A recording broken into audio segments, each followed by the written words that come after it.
Pessoal, bom dia, a paz do Senhor. Uma semana se iniciando na presença de Deus, que seja uma semana repleta de bênçãos para nós.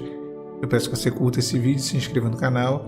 Quero deixar com vocês mais uma mensagem e nessa manhã de segunda-feira que a palavra do Senhor sirva de orientação, de renovo para as nossas vidas. O texto da Bíblia vai estar lá em Juízes, no capítulo de número 6, no versículo de número 11 e 12, diz assim: Então o anjo do Senhor veio e assentou-se debaixo do carvalho que está em Ofra, que pertencia a Joás, a Bizereíta. E Gideão, seu filho, estava malhando trigo no lagar, para o salvar dos midianitas. Então o anjo do Senhor lhe apareceu e disse: O Senhor é contigo, varão valoroso.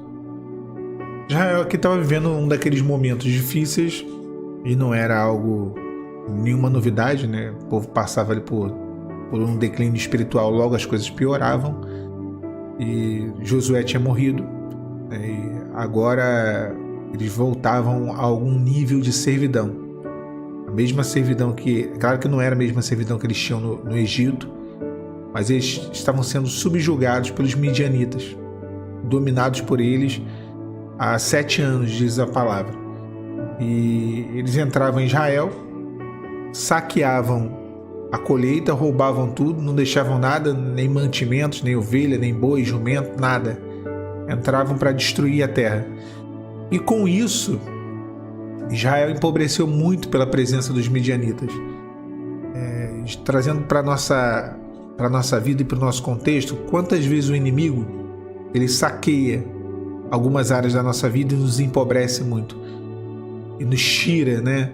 Aquilo que é a nossa porção, que é a nossa bênção. O devorador, o adversário, ele arruma meios para poder subjugar. Então, durante 7 anos, eles estavam nessa servidão. E essa era a situação deles. Então, Gideão, ele age de uma forma diferente do restante do povo. Porque o trigo normalmente era malhado na eira, que era uma espécie de um terreno com terra batida, onde se lançava ali o trigo e se batia ele para poder tirar o grão. E Gideão passou a malhar o trigo no lagar, e o lagar era uma espécie de tanque onde se pisavam as uvas para fazer vinho. Não tem nada a ver com a eira, né? Era uma outra situação. Então os midianitas nunca imaginariam que houvesse trigo no lagar. Eles sabiam que se eles fossem nas eiras eles encontrariam trigo, mas no lagar eles não encontrariam. Então eles nunca iam conseguir levar o trigo de Gideão devido a essa atitude de Gideão estratégica de malhar o trigo no lagar. Isso traz para nós um ensinamento, né? Porque o trigo na eira, o trigo aqui ele simboliza a palavra de Deus. E a palavra de Deus, ela tem, eu sempre digo, a Bíblia ela é um alimento da alma, né? E como um alimento, você tem níveis de alimento, né? Não sou nutricionista, não. O pessoal aí que é nutricionista sabe muito melhor do que eu isso. Tem coisa que vai matar a tua fome, só que não vai te alimentar, né? Não vai trazer para você todos os componentes ali, as vitaminas, as proteínas. Não vai. Então, às vezes, a palavra de Deus ela se torna um fast food. Vai matar a sua fome momentânea, mas não vai trazer alimento. Não vai trazer fortalecimento, substância, né? Como diriam os antigos, come feijão que tem substância. Aqui se falava muito isso. Então não vai trazer, quando a Bíblia ela não é uma palavra, ou quando a mensagem que é elaborada através da Bíblia, ela é algo momentâneo, ela é algo que só quer impactar para essa vida. É o chamado evangelho triunfalista, né? O evangelho da vitória. Só fala das coisas dessa vida, só fala que você vai ser vitorioso. Isso não traz substância. Isso não traz estrutura espiritual, não te fortalece. Para aquele momento ali é muito bom ouvir isso. Então, às vezes, existem muitos fast foods, né? Então, o trigo é isso, é a palavra.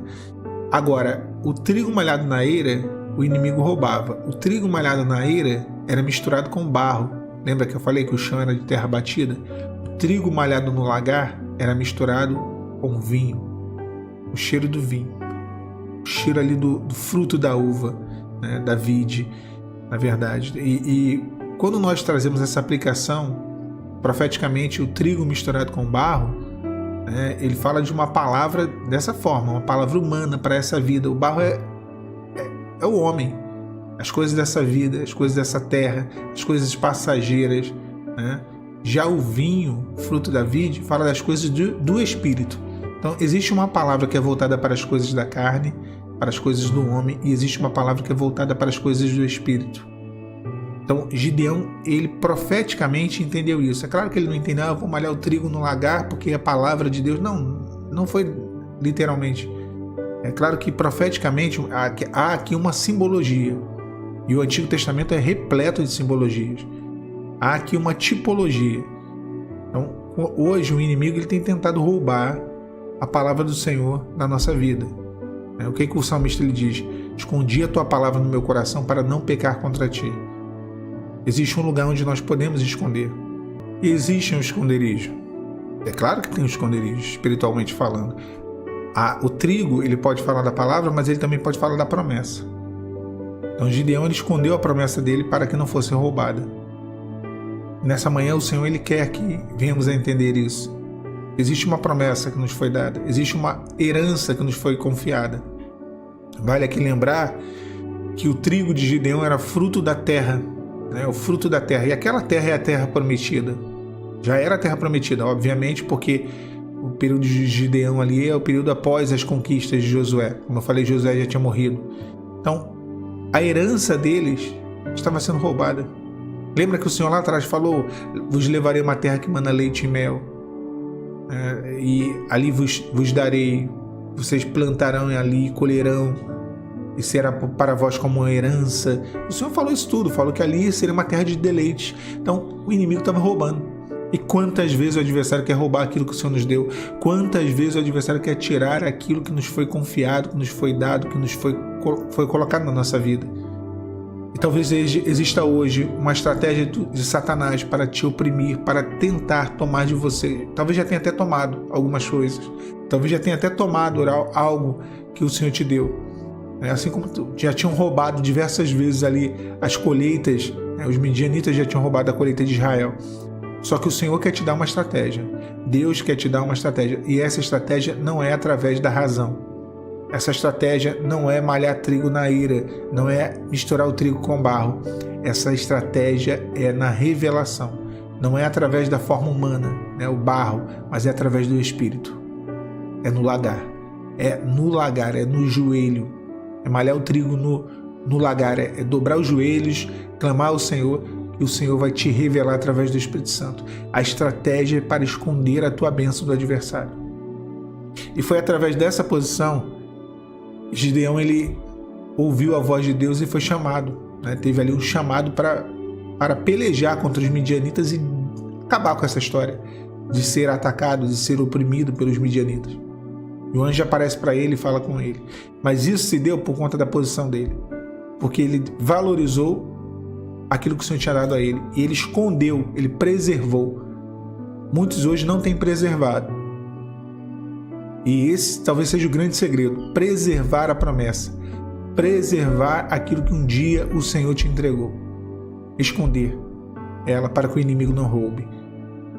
Às vezes nós queremos contar para todo mundo, contar com todo mundo, só que nem todo mundo dá para contar. Tem gente que não quer ajudar, não quer orar, só quer se informar para poder fofocar. E essa não é uma maneira de esconder o trigo. Isso é malhar o trigo na eira, é misturar com barro. Chegou a hora de malhar o trigo no lagar. Chegou a hora de guardar a sua promessa. Chegou a hora de velar pela tua promessa para que ela venha se cumprir, para que o inimigo não a roube. Deus, ele tem essa bênção para você nessa manhã e nessa semana.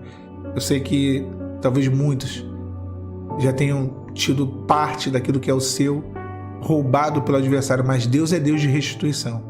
E se foi roubado, o Senhor pode restituir. Eu falei sobre isso ontem. Deus pode trazer de volta. Mas aquilo que ainda está contigo, valorize isso e esconda no lagar para que o inimigo não venha roubar. Que Deus te abençoe, meu irmão, minha irmã. A paz do Senhor Jesus.